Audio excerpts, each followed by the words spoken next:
Hello! Hello! And welcome to the show. So today's challenge, well, initially it started off in that I was actually wanting to do something with drag racing. I've seen a few people kind of suggest it, and it's a form of motorsport that we've never really covered. The problem is, drag racing stuff on Forza is pretty useless for video purposes because the races last like 10 seconds and then the replay cuts off dead. So, not very good when it comes to sort of filming purposes. So instead, I kind of came up with something a little bit different.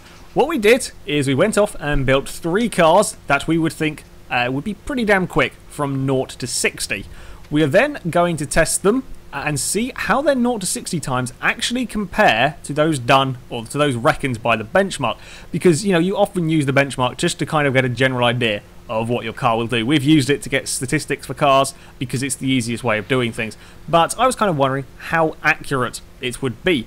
So yeah, we're going to give it a test. Now, for this challenge, we are only going to use rear-wheel drive cars because four-wheel drive cars are boring. They are very boring four-wheel drive. We're going to have quite a lot of control over how these cars are going to launch, and of course, we are not going to be running traction control. Now, the way I measured the time is I got the replay, I put it sort of in super slow motion, and I noted the time just as the car started to move, and then I noted the time when it hit 60. Okay, it might be a little bit wonky, it's possible, it was pretty tricky to do, but we did the best that we can. There's no other real way of measuring it. Up first, you know who's going to be in what car. I don't think I need to tell you. I have got a 1,031 horsepower Dodge Dart. It has 1,000 torques and very, very big tyres in the hope of trying to put some of that power down onto the road. Off the line, they're kind of fairly equal, and then the Elise is gone. It's just the acceleration of that Lotus is phenomenal. It's a bit of a sorry sight when the very powerful. I was relishing that moment so much. I absolutely loved it. Seeing a little little Lotus just destroy a Dodge Dart. It's not particularly surprising. Well, no, consider how light the Elise is, and it's still pretty damn powerful. Yeah. My this is my most powerful car, which is normally my least powerful car ever when I'm racing an Elise. But this has got 765 horsepower, so quite a lot. I got a better launch on that run, and yeah, as soon as you get past about 80 miles an hour, the Lotus just drives away because of the fact that it's got quite a lot of downforce, which helps it put the power down, but also it's so much lighter than the Dodge Dart anyway. The power doesn't, the much more power that the Dodge Dart has got, it doesn't actually. It can't cope with how light the Lotus is going past about 80 miles an hour. You're speaking a load of nonsense there. Your brain gave up. My brain died. Yeah. Basically, the Dart can't put the power down. Now, we could spend a long time tuning the car to try and get the ultimate 0 to 60 time, which is what it was going to be to start with, but the fact is that we don't really know how to tune drag cars, and it will take us forever kind of doing this. So we are comparing it to the benchmark time, which doesn't matter what we do to the car because the benchmark time will change. You tried to hit 200 miles an hour and I did, and then hit the wall. I hit 200 miles an hour, and it literally, I think about a thousandth of a second before I hit the wall, it ticked over to 200, and then I just clattered into the wall and probably would have killed myself if that was in real life. Yeah, that's a pretty big crash.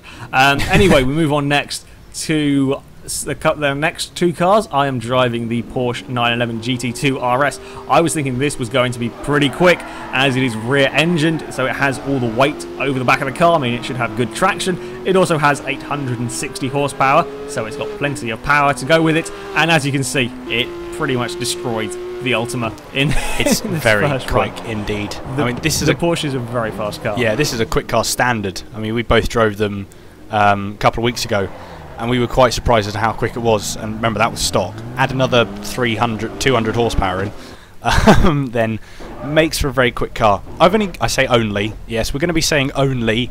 I've only got 565 horsepower. Still a lot. Don't get me wrong. It's not exactly. This car isn't a slow car by any means. But getting off the line, it just doesn't work. I mean, the second run I did, I was setting off in second, and just the wheel spin. I couldn't stop it. Whatever I tried, I could not stop that massive amount of wheel spin, which was quite annoying because I had high hopes for this Ultima, and it got mullered by a Porsche. Yeah, well, the theory was if you use a little bit less power, maybe you'll be able to that was my original theory. Put that power down on the road, which is why I used the Dart, but I knew it was going to struggle because it's got a lot of horsepower to put down. With this Porsche, it's trying to put an awful lot of horsepower down through the rear wheels. However, the Porsche can do it. For some reason, that Ultima just didn't. You were starting in like second as well, trying to stop it. I was starting in spinning. second at mega low revs, and it just as soon as you touch the throttle, that's it. It'll just start wheel spinning. It was bugging me towards the third run. I will be honest. I should point out as well that we are using drag tyres on these cars to give them the best opportunity, and even then, the Ultima was still wheel spinning. There's a bit of a celebratory donut from the Porsche. So yeah, I don't know why that Ultima was so sliding. It's a really good thing you didn't have like the full 900 horsepower in that. Otherwise, that would have been that'd have been like a Hennessy and like an Ultimate Aero. Anyway, we move on to our final cars. I have got the Alfa 33 Stradale, or however the hell it's pronounced. I never know with Italian words. This is my least powerful of the cars with 850 horsepower. Oh, only, you know, just only 800. Only the 850. I went for very high-powered cars. My theory with this one here is much like with the Lotuses, is to go for very lightweight and a lot of power. And it is insanely fast. Yeah. It's the fastest car here down the straight. Left me for dead. However, you will notice on the actual launch, sort of until you get to sort of 60, 80 miles an hour, the 211 is pretty damn close. Yeah, I mean, it was surprisingly close. I mean, like I said, as soon as you get past 80 miles an hour, the the Alfa just drives away, and it literally there is nothing you can do to stop that at all.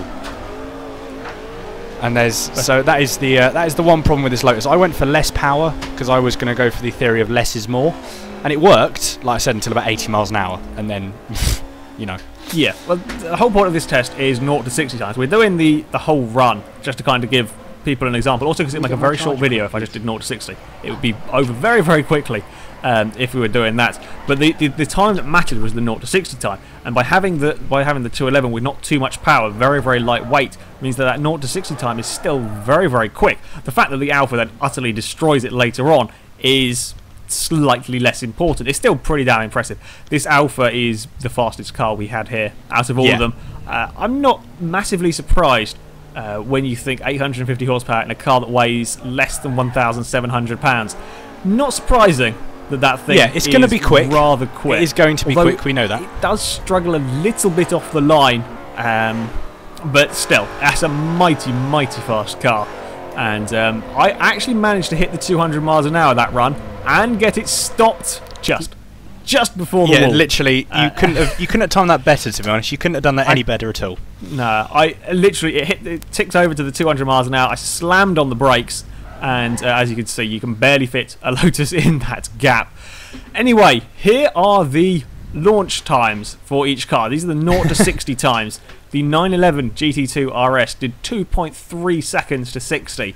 The 211 was mighty fast as well. That's a tiny margin between them. The Alfa 33 was also very impressive at 2.4. The Elise, I was expecting it to be quicker than that. In all honesty. I was surprised it wasn't that quick. Yeah, and the Dart, well, we knew that was going to struggle with the Ultima as well. So there, we have them now compared to their benchmark times. Now, this is where things get very interesting. If you look at the Ultima and the Dart, both of them reckoned it would do under 2 seconds, yet they were our slowest cars here. Whereas the Alfa reckoned it would be 3.5 seconds, yet I could do it in 2.4. I don't know. The conclusion that we're going to have to draw from this is the benchmark times Don't listen to the benchmark times, ever. They're an estimate. You can go much faster if you want. Now, I've included this in here because I thought this was rather odd. So this was just us preparing for a run with the car. So we were doing a bit of burnout, sort of trying to heat up the back tyres to give ourselves a little bit of an advantage. And then I noticed that the Alfa just kept going. And just wouldn't stop. Going. As you can see, in the telemetry, I am full on the brakes here. And I am doing 80, 90 miles an hour. Well, now I'm doing 95. I'm not sure quite how that works. That shouldn't have. I'm over 100 with the brakes fully on. That's an Alfa for you. Yeah, it is. They are old brakes. Are they the standard brakes though? No, they're race brakes. Oh bloody hell! Oh god, I didn't know that. I thought they were standard. No, I think I put race. I can't remember. But yeah, apparently I can do 100 miles an hour with the brakes on in the Alfa. That's impressive. That's quite scary. So yes, there we go. The benchmark times are not perfect. They will vary. They're a very general estimate. yeah, some of the cars it was fairly close on, some of them it was a long way off, and I'm not really sure why. And as far as actual 0 to 60 times, I don't think, in reality, you will get below 2 seconds on Forza. No. Because you just cannot get the power down. Unless you are a god at starting. Unless it's a 4-wheel drive car, you'll probably do it then. But with a rear-wheel drive car, you haven't got the traction. The Hennessy can't do it. It just wheel spins too much. However, that is it for this video. We have been informative. We've been informative, we have, yes. There was only one crash, and that was your fault with the Elise. So, yes, thank you very much for watching, everybody. As ever, if you have challenges or if you had something you would like us to investigate, please leave them in the comment section. We will have a look through, and our favourites may well be in a video at some point. However, until next time, goodbye. Bye, guys.